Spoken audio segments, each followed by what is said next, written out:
Et Moïse dit à l'Éternel, n'est-ce pas encore? Et il dit, non, si tu détruis ce peuple, enlève aussi mon nom de ton livre de vie. Ah, Dieu a dit, non, je ne peux pas perdre Moïse. Je vais épargner ce peuple. À cause de la prière de Moïse, regardez l'intercesseur. Regardez Jésus, la sentinelle. Il appelle les apôtres. Il dit aux apôtres, cette nuit, Satan vous a réclamé pour vous cribler comme du froment. Mais Simon-Pierre vient. J'ai prié pour toi, afin que ta foi ne chancelle pas. Quand tu seras affermi aussi tes frères. Il y en a qui vont dire, mais est-ce que la prière de Jésus a été efficace vraiment? Puisque Pierre a régné Jésus, Pierre a fui, Pierre a abandonné Jésus dans le jardin, mais bien aimé, la fin d'une chose vaut mieux que son commencement. Parce que le Pierre qui avait fui, etc., etc. Mais à la fin, la prière de Jésus a été efficace. Parce que le même Pierre s'est levé. Le même s'est tenu debout à la Pentecôte. C'est lui qui a annoncé l'évangile avec puissance. C'est lui qui a amené les gens dans le Seigneur. C'est lui qui a imposé les mains à ce paralytique. Et le paralytique s'est levé. C'est le même Pierre qui a imposé les mains à Tabitha. Et Tabitha a été ressuscité. C'est le même Pierre qui a imposé les mains aux gens. Ils étaient baptisés dans le Saint-Esprit. Oh, alléluia. Parce que Jésus avait intercédé pour lui. Pour dire, Seigneur, c'est vrai. Il était impulsif. Il m'avait renié. Il m'avait abandonné. Il avait fait des choses, mais j'ai prié pour lui.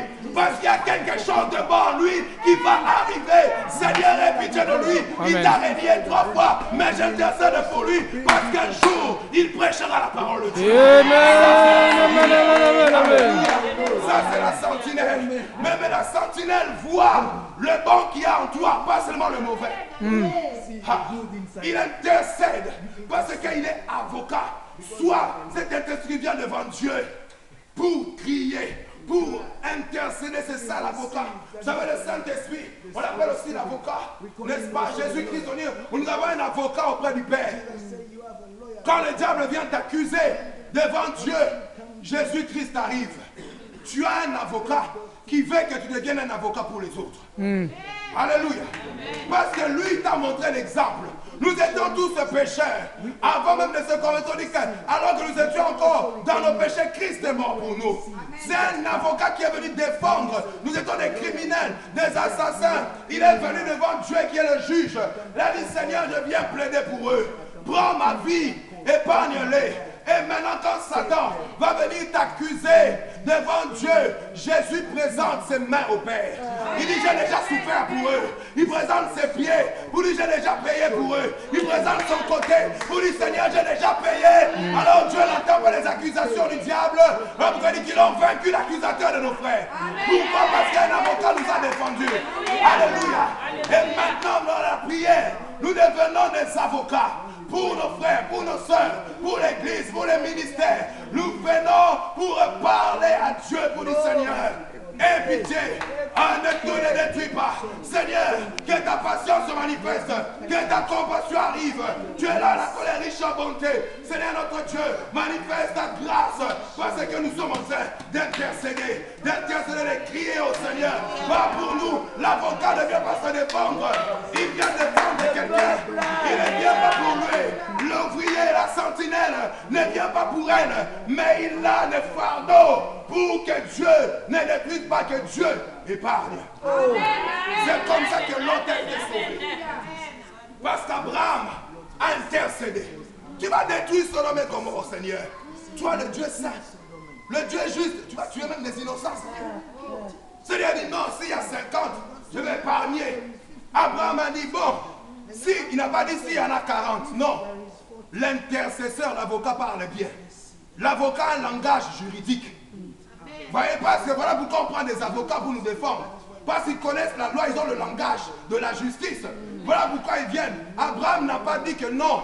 S'il n'y a que 40, non, il a dit Seigneur, si de 50, il en manque 10. Il n'a pas cité le nombre. Dieu a dit, ok, bon, si 40, s'il y a 40, je vais épargner. Il dit non, si les 40, il en manque 10. Il est en train d'intercéder pour l'autre.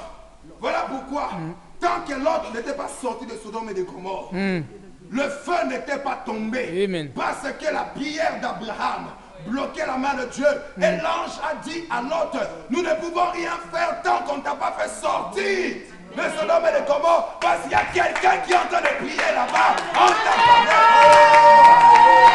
Oh Seigneur, ça c'est ton rôle. Dieu veut que tu sois cette sentinelle qui va faire attendre la main de Dieu. C'est ça que Dieu veut. Et Dieu a béni Moïse parce que Moïse n'a pas voulu qu'on détruise le peuple. Il était là pour intercéder pour ces gens.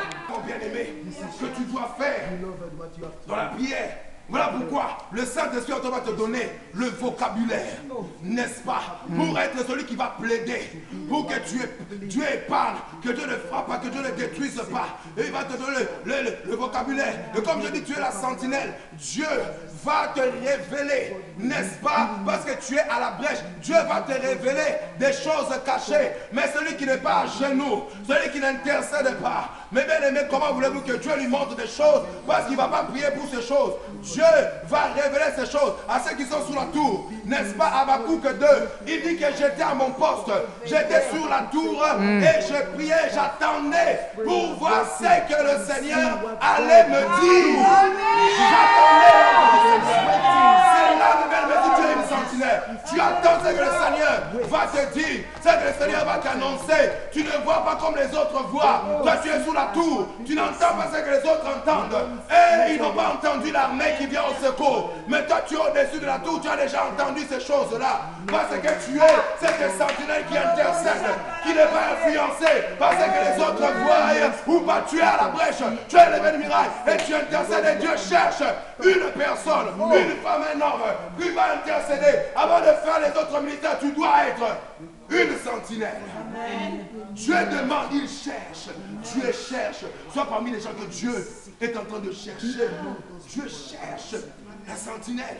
Pas de qui prie en faveur de gens, qui intercède, qui prie en faveur de gens. Mais Dieu dit que non, si je ne le trouve pas, il dit que non, je vais détruire. C'est comme ça que Dieu vous dit. Épargnez, mais il ne trouve personne qui intercède. Il cherche ces sentinelles qui font ce travail.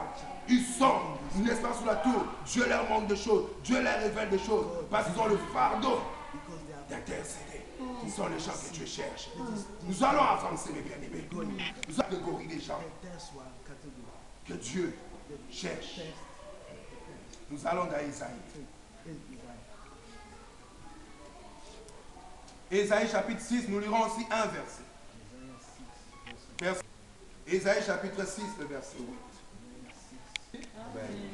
J'entendis la voix du Seigneur disant, qui enverrai-je et qui marchera pour nous? Je répondis, me voici, envoie-moi.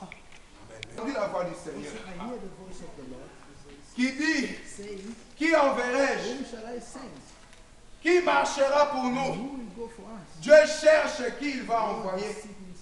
Qui va marcher pour le Seigneur. Dieu cherche des marcheurs de Dieu. Ceux qui vont marcher pour lui. Il cherche, dit, qui est-ce que je vais envoyer?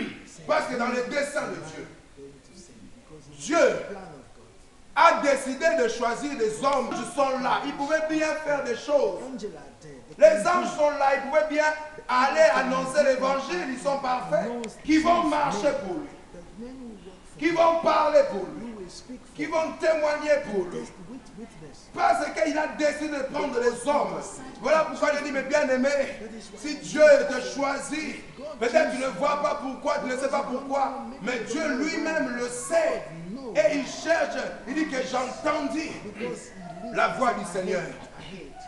Pour marcher, j'entendis la voix du Seigneur. Le problème avec des gens, ils entendent plusieurs voix. Ils n'ont pas entendu la voix du Seigneur. Et c'est comme ça qu'ils ne savent pas qu'ils doivent marcher d'abord pour le Seigneur. Témoigner pour le Seigneur. Ce sont des gens qui vont mettre en action, qui vont entrer en action. Après avoir adoré, après avoir intercédé, il y a l'action. Dieu choisit les hommes pour annoncer, faire connaître l'Église, faire connaître Jésus-Christ, faire connaître la parole de Dieu. Il choisit les hommes.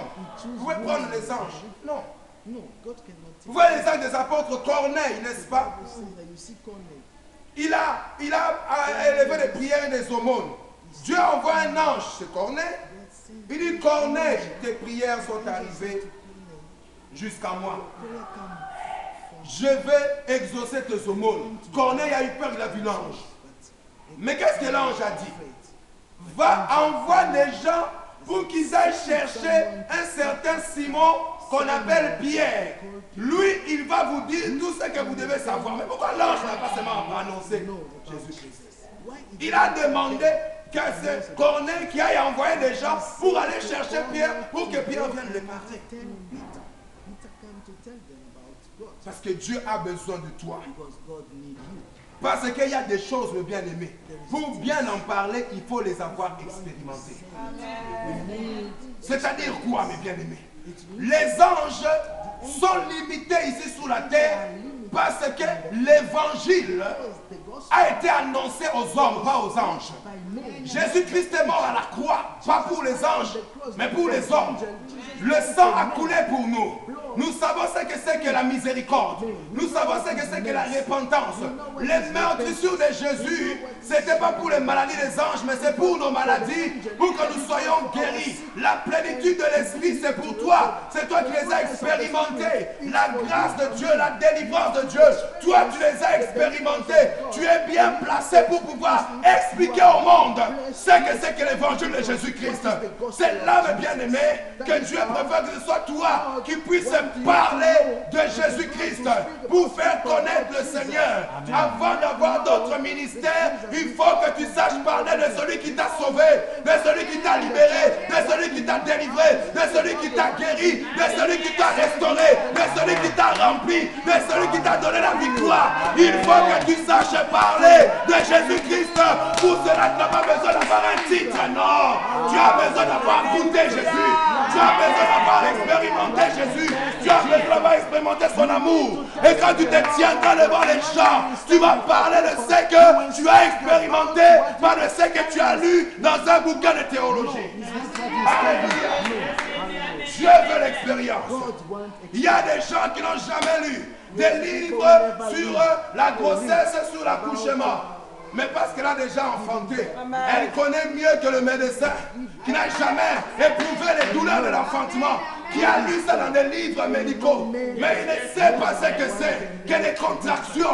Mais la maman qui a accouché sait exactement ce que c'est. Elle a expérimenté ces choses. Elle peut en parler. Un chrétien ouvrier, selon le cœur de Dieu qui marche, il marche parce qu'il a quelque chose à aller annoncer. Il a quelque chose à aller dire. Il a un témoignage à aller annoncer. Amen, amen. Parce qu'il a entendu la voix de Dieu. Il a dit, me voici, c'est que Jésus-Christ a fait pour moi. Je vais l'annoncer. Comme il a expérimenté, ça viendra naturellement. Il ne va pas chercher des formules. L'action. Dieu va faire maintenant l'action. Il faut que nous puissions bouger. Qui marchera pour nous? Mais quand tu marches pour Dieu, Dieu marche avec toi. Parce qu'il y a des gens qui ont fait l'erreur de partir avant d'avoir entendu Dieu crier, qui enverrai-je? Ils marchent pour Dieu, mais pas avec Dieu. Il y a des gens qui combattent pour Dieu, mais sans Dieu. Ils sont en train d'aller mettre des bombes. Alléluia. Mais Dieu n'est pas avec eux. Il y a des gens qui travaillent pour Dieu, mais pas avec Dieu. Parce que Dieu va accompagner seulement les gens que lui-même a envoyés. Si Dieu n'a pas envoyé quelqu'un, Dieu ne va jamais l'accompagner. Hey. Dieu dit qui enverrait, qui marchera, mais pour nous. Tu ne vas pas marcher pour toi. Tu marches pour lui et il marche avec toi. Alléluia. Et là, tu vas être celui qui va aller parler du Seigneur. Parce que les gens attendent toujours qu'on fasse une grande campagne d'évangélisation. Avec de multiples affiches. Mais lui-même est là. Il ne marche pas pour le Seigneur. Pour aller témoigner. Mais bien aimé, en Samarie, seul qui a secoué la ville de Samarie par l'évangile, ce n'était pas Jésus. Jésus a pris la Samaritaine. Il lui a amené l'évangile. Il lui a dit, écoute, va m'amener ton mari. Il dit, non, je n'ai pas de mari. Il dit, tu as dit vrai. Tu as eu 5 maris. N'est-ce pas? Et l'homme qui est avec toi n'est pas ton mari. Ça fait 6 ans. On dit toujours que le 7e c'est Jésus, l'époux parfait. Lui il ne vient pas par intérêt, il a le chiffre 7. Lui il vient pour lui dire que non, tu as cherché qu'on puisse te donner quelque chose, mais il y a un vide en toi, tu le cherches